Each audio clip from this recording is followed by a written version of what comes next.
आज इस वीडियो में हम ITR 4 सीखने वाले हैं। अगर आप प्रिजम्पटिव टैक्सेशन के बेसिस पे अपना रिटर्न फाइल करना चाहते हैं, तो आप ITR 4 फाइल कर सकते हैं। तो ITR 4 कैसे फाइल करते हैं, step by step complete process इस वीडियो में हम सीखने वाले हैं। तो मेक श्योर कि आप वीडियो को पूरा देखिएगा। अगर आप वीडियो को पूरा देखते हैं, तो बिना किसी गलती के आप अपने रिटर्न को फाइल कर पाएंगे घर बैठे। तो आइए वीडियो को स्टार्ट करते हैं। बस स्टार्ट करें इससे पहले अगर आप चैनल पर नए हैं, चैनल को सब्सक्राइब करना मत भूलिए। आप सब्सक्राइब करते हैं तो हमें मोटिवेशन मिलता है, जिससे कि हम ऐसे ही वीडियोज़ आप तक लाते रहते हैं। ठीक है, तो आइए वीडियो को स्टार्ट करते हैं। आपको इनकम टैक्स के पोर्टल पे लॉगिन करना है। लॉगिन करने के बाद आपको ई फाइल सेक्शन में जाना है, इनकम टैक्स रिटर्न और फाइल इनकम टैक्स रिटर्न पे क्लिक कर देना है। तो ये पेज ओपन हो जाएगा। यहाँ पे आपको असेसमेंट ईयर चूज करना है, ऑनलाइन मोड सेलेक्ट करना है और कंटिन्यू पे क्लिक कर देना है। क्लिक करने के बाद अगर आप पहले से फाइलिंग कर रहे थे तो रिज्यूम फाइलिंग का ऑप्शन आएगा, और आप फ्रेश फाइल करना चाहते हैं तो स्टार्ट न्यू फाइलिंग पे क्लिक करना होगा। ठीक है, मैं रिज्यूम फाइलिंग पे क्लिक करता हूँ। रिज्यूम फाइलिंग पे क्लिक करने के बाद कुछ ऐसा डैशबोर्ड आपको देखने को मिल जाता है। डायरेक्ट आपको रिटर्न समरी पे पहुंचा देता है। लेकिन अगर आप न्यू फाइल कर रहे हैं तो आपको रिटर्न समरी पे कैसे आना है वो मैं आपको बता देता हूँ। यहाँ पे आपको नो सेव ड्राफ्ट दिखेगा। अगर आप फाइल नहीं कर रहे थे तो आपको स्टार्ट न्यू फाइलिंग पे क्लिक करना है, इंडिविजुअल सेलेक्ट करना है, कंटिन्यू पे क्लिक करना है, यहाँ पे ITR 4 सेलेक्ट करना है और प्रोसीड विद ITR पे क्लिक करना है और गेट स्टार्टेड पे क्लिक करना है। ठीक है, और यहाँ पे पहला वाला ऑप्शन चूज करना है, taxable income is more than basic exemption limit, और कंटिन्यू पे क्लिक कर देना है। जैसे क्लिक करेंगे आपको ओके करना है। ओके करने के बाद ये देखिए रिटर्न समरी पे आप आ गए। ठीक है, तो रिटर्न समरी पे आने के बाद कैसे फर्दर प्रोसीड करना है वो हम सीखने वाले हैं। रिटर्न समरी पे आने के बाद यहाँ पे पर्सनल इन्फॉर्मेशन दिखता है। इस पर्सनल इन्फॉर्मेशन मतलब इस पे आपको क्लिक करना है। जो पैन कार्ड नंबर दिख रहा है ना, इस पे आपको क्लिक करना है।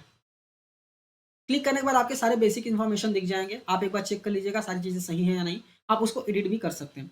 इसके बाद आता है नेचर ऑफ एम्प्लॉयमेंट। चूंकि मेरा कोई एम्प्लॉयमेंट नहीं है, इसलिए मैंने ड्रॉप डाउन में नॉट अप्लीकेबल सेलेक्ट कर लिया। ठीक है, इसके बाद फाइलिंग सेक्शन आता है। तो फाइलिंग अंडर सेक्शन इसको सिलेक्टेड रहने देना है, कोई भी दिक्कत नहीं है यहाँ पे। ठीक है, स्क्रॉल डाउन करके नीचे आएंगे। अगर आप न्यू टैक्स रेजिम में फाइलिंग करना चाहते हैं तो इसको नो ही रहने देना है।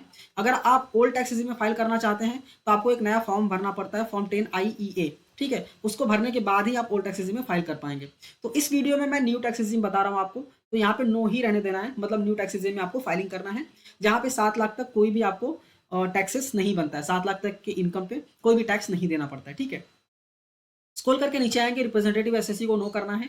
इसके बाद बैंक डिटेल्स ऐड रहेगा, अगर नहीं है तो ऐड अकाउंट पे क्लिक करना है, मतलब ऐड अनदर पे क्लिक करना है और आपका बैंक अकाउंट नंबर डालना है।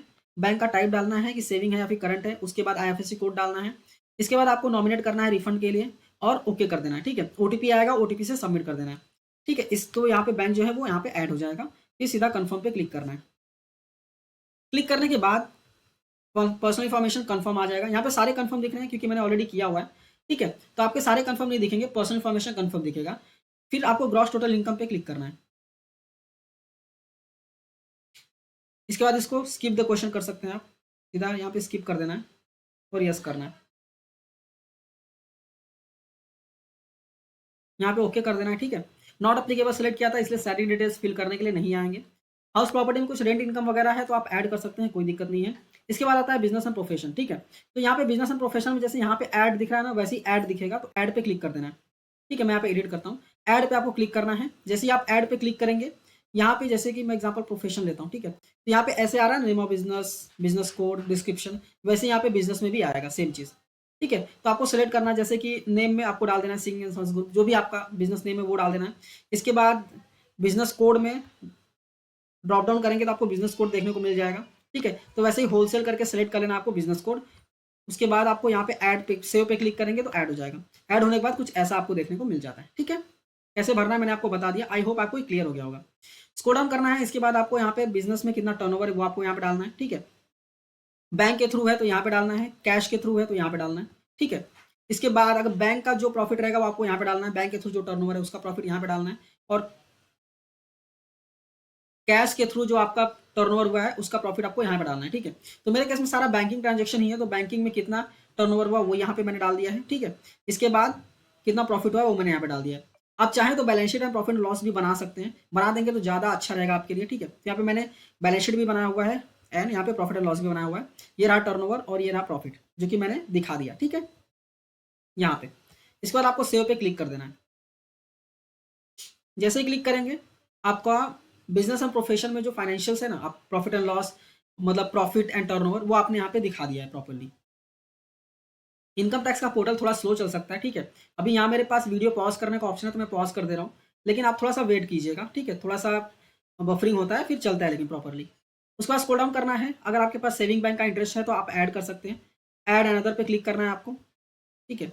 जैसे ऐड अनदर पे क्लिक करेंगे, यहाँ पे सारे डिटेल्स आ जाते हैं। तो सेविंग बैंक का इंटरेस्ट है तो यस कीजिए और सेविंग बैंक का इंटरेस्ट डाल दीजिए। इसके अलावा और कोई इंटरेस्ट है तो यहाँ पे ऐड कर सकते हैं, और कोई इनकम है तो यस करके आप ऐड कर सकते हैं और कंटिन्यू कर सकते हैं, ठीक है। तो बिजनेस और प्रोफेशन हमने डाल दिया। इसके बाद हमने अदर सोर्स में सेविंग बैंक का इंटरेस्ट जो कि सबके पास होता है, वो हमने यहाँ पे डाल दिया है। ये देखो ऐसे घूम रहा है ना, ऐसे घूमता रहेगा। तो आपको थोड़ा वेट कर लेना है, ठीक है। अभी मेरे पास वीडियो पॉज़ करने का ऑप्शन है तो मैं पॉज़ कर दे रहा हूँ। तो ये देखिए हमने डाल दिया प्रॉपर्ली, अदर सोर्स भी डाल दिया। अब सीधा कन्फर्म पे क्लिक करना है। जैसे ही कन्फर्म पे क्लिक करेंगे, आपने ग्रॉस टोटल इनकम का भी इन्फॉर्मेशन प्रॉपर्ली डाल दिया है। अब आता है डिस्क्लोजर एंड एग्जम्प्ट इनकम, इस पे हम क्लिक करेंगे। अब यहाँ पे देखिए ये सारी चीज़ें भी आपको डालनी पड़ती हैं, फाइनेंशियल पर्टिकुलर्स, ठीक है। जैसे कि यहाँ पे देखिए फाइनेंशियल जीएसटी के लिए यहाँ पे ऐड डिटेल्स लिख के आ रहा है ना, वैसे ही यहाँ पे भी ऐड डिटेल्स लिख के आएगा। आपको ऐड डिटेल्स पे क्लिक करना है, ऐसे ऐड डिटेल्स पे क्लिक करना है यहाँ पर भी। जैसे ही ऐड डिटेल्स पे क्लिक करेंगे, कुछ ऐसा ओपन होगा ये, ठीक है। देखिए ऐसा ओपन होगा और आपको ये सारी चीज़ें फिल करनी पड़ती हैं। क्या-क्या चीज़ें इंपॉर्टेंट है, यहाँ पे देखिए स्टार मार्क है, क्रेडिटर्स इंपॉर्टेंट है, इन्वेंट्री, डेटर्स, कैश इंपॉर्टेंट है, आपको डालना ही है कुछ ना कुछ। अगर कुछ भी नहीं है, इन्वेंट्री फॉर एग्जांपल नहीं है तो आप जीरो कर सकते हैं, ठीक है। डेटर्स नहीं है तो जीरो कर सकते हैं, अगर है तो आप अमाउंट डाल दीजिए। जैसे कि मैंने आपको दिखाया, मैंने बैलेंस शीट प्रॉपर्ली बनाया हुआ है यहाँ पे, ठीक है। तो बैलेंस शीट को देख के ही मैं प्रॉपर्ली यहाँ पे इसको फिल कर दूंगा, ठीक है। तो यहाँ पे मैंने प्रॉपर्ली फिल कर दिया है। आप चाहिए तो बैलेंस शीट बनाइए, ऐसा मैंडेटरी नहीं है, बट बनाएंगे तो ज़्यादा अच्छा है आपके लिए। इस सेव पे आपको क्लिक कर देना है।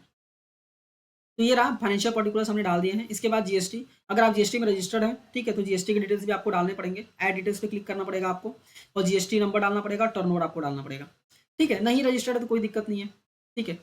अगर आप गुड्स सेल करते हैं, ठीक है, तो 40 लाख का लिमिट है, तो कोई दिक्कत नहीं है अगर आप नहीं रजिस्टर्ड है तो।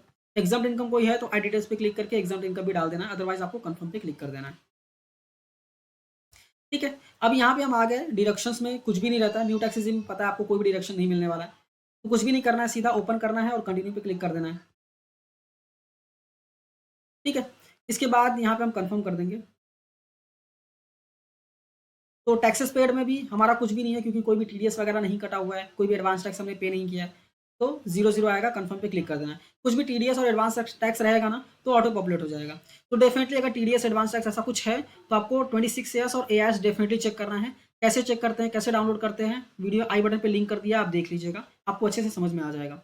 टोटल टैक्स लाइबिलिटी, चूंकि 7 लाख से नीचे इनकम है तो कोई भी लाइबिलिटी नहीं आने वाली। जो भी लाइबिलिटी आएगी वो बेसिकली आपका, देखिए इनकम 6,74,000 है, तो 22,400 का टैक्स लाइबिलिटी आ रहा है, बट 22,400 का हमको रिबेट मिल जा रहा है, तो नीचे कोई भी टैक्स पे करने के लिए नहीं आ रहा। सीधा कंफर्म पे क्लिक कर देंगे,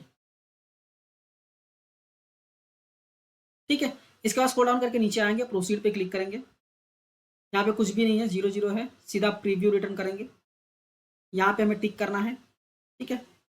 टिक करने के बाद यहाँ पे 1 सेकेंड, यहाँ पे टिक करना है और प्रोसीड टू प्रीव्यू पे क्लिक कर देना है। जैसे ही क्लिक करेंगे पूरा फॉर्म ओपन हो जाता है, ठीक है। आप स्क्रॉल डाउन करके प्रॉपर्ली इसको चेक कर सकते हैं। जैसे एकदम नीचे आएंगे, प्रोसीड टू वैलिडेशन का ऑप्शन देखने को मिल जाएगा, ठीक है।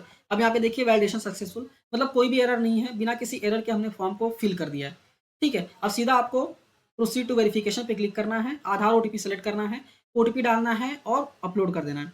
तो ऐसे बेसिकली आईटीआर 4 आप फाइल कर सकते हैं। आई होप आपको स्टेप बाय स्टेप सारी चीज़ें समझ में आई होंगी। समझ में आई है तो इस वीडियो को जरूर लाइक कीजिए, अपने दोस्तों के साथ भी शेयर कीजिए, और आपका कोई भी डाउट रहेगा ना तो मुझसे कमेंट करके आप पूछ सकते हैं। हम म्यूचुअल फंड की सर्विसेज भी देते हैं, अगर आप म्यूचुअल फंड में इन्वेस्टमेंट्स करना चाहते हैं तो डेफिनेटली आप हमसे कॉन्टैक्ट कर सकते हैं। आप कमेंट कीजिए कि म्यूचुअल फंड में इन्वेस्टमेंट्स करना है, हम अपना कॉन्टैक्ट नंबर देंगे, जिससे कि आप हमसे बात करके इन्वेस्टमेंट स्टार्ट कर सकते हैं, ठीक है। हम आपको समझाते हैं म्यूचुअल फंड्स क्या होता है, उसके बाद आपका इन्वेस्टमेंट्स करवा के देते हैं। एप्लीकेशन भी प्रोवाइड करते हैं जिससे कि आप अपने इन्वेस्टमेंट्स को ट्रैक कर सकें। अगर आप हमसे आईटीआर फाइल करवाना चाहते हैं तो भी आप कमेंट कर सकते हैं कि आईटीआर फाइल करवाना है, हम अपना नंबर देंगे, या फिर आप इंस्टाग्राम पे भी मैसेज कर सकते हैं कि आईटीआर फाइल करवाना है। डेफिनेटली हम आपका आईटीआर फाइल करके देंगे, ठीक है। जो भी चार्जेस रहेगा हम आपको पहले बता देंगे। ये वीडियो अच्छी लगी है तो इस वीडियो को लाइक कीजिए, अपने दोस्तों के साथ भी शेयर कीजिए, और ऐसी वीडियोस देखने के लिए चैनल को सब्सक्राइब करना मत भूलिए। मिलते हैं नेक्स्ट वीडियो में। Thank you for watching and all the best.